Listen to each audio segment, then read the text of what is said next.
देश के अलग अलग हिस्सों का नौजवान बड़े हिम्मत के साथ बिहार का नौजवान भर्ती होता है, ये सपना देखता है, उसकी मां दूध पिलाती है अपने बच्चे को, सुबह दौड़ लगाता है, वो इस सपने के साथ भर्ती होता है कि अगर -50 डिग्री टेम्परेचर में सियाचिन में भारत माता की रक्षा करने की जरूरत पड़ी तो अपने प्राणों की आहुति देंगे।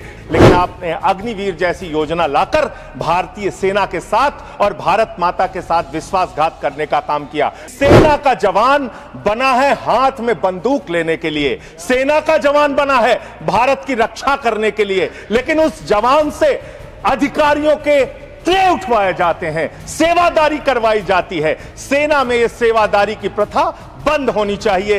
हमारा जवान देश की रक्षा के लिए है, भारत माता की रक्षा के लिए है, किसी अधिकारी का ट्रे उठाने के लिए नहीं है। श्रीमान संजय सिंह जी।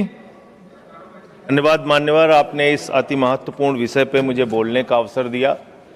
मान्यवर, भारतीय सेना देश का गौरव है।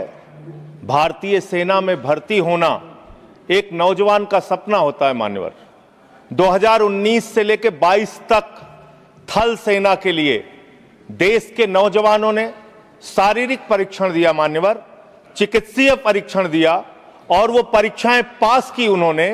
1,23,000 की संख्या उन नौजवानों की थी, मान्यवर। और इसी तरीके से वायुसेना के लिए लगभग 7,000 नौजवानों ने परीक्षा पास की। लेकिन बड़े अफसोस के साथ आपके माध्यम से इस सरकार को बताना चाहता हूं कि आज वो नौजवान अवसाद में हैं, निराशा में हैं, पीड़ा में हैं, दुख में हैं कि उनको आज तक सेना में भर्ती का अंतिम जो भर्ती के लिए उनको चिट्ठी मिलनी चाहिए, उस चिट्ठी की प्रतीक्षा कर रहे हैं। मान्यवर, भारतीय सेना में हरियाणा का नौजवान, राजस्थान का नौजवान, उत्तर प्रदेश हो, पंजाब हो, देश के अलग अलग हिस्सों का नौजवान बड़े हिम्मत के साथ बिहार का नौजवान भर्ती होता है, ये सपना देखता है, उसकी मां दूध पिलाती है अपने बच्चे को, सुबह दौड़ लगाता है, वो इस सपने के साथ भर्ती होता है कि अगर -50 डिग्री टेम्परेचर में सियाचिन में भारत माता की रक्षा करने की जरूरत पड़ी तो अपने प्राणों की आहुति देंगे। +50 डिग्री टेम्परेचर में जैसलमेर में खड़े होकर अगर भारत माता की रक्षा करने की जरूरत पड़ी तो अपने प्राणों की आहुति देंगे। लेकिन आपने अग्निवीर जैसी योजना लाकर भारतीय सेना के साथ और भारत माता के साथ विश्वासघात करने का काम किया। मान्यवर, एक अंतिम बात कह के मैं अपनी बात को खत्म करूंगा। मान्यवर, एक हरेंद्र यादव नाम का सेना का नौजवान, सेना का जवान पिछले दिनों जौनपुर में मिला। मान्यवर, वो हरेंद्र यादव अपनी पीड़ा, अपनी दुख को मेरे सामने वो रख रहा था। उसने विपक्ष के तमाम नेताओं के सामने और सत्ता पक्ष के सामने भी गिड़गिड़ाया, रोया।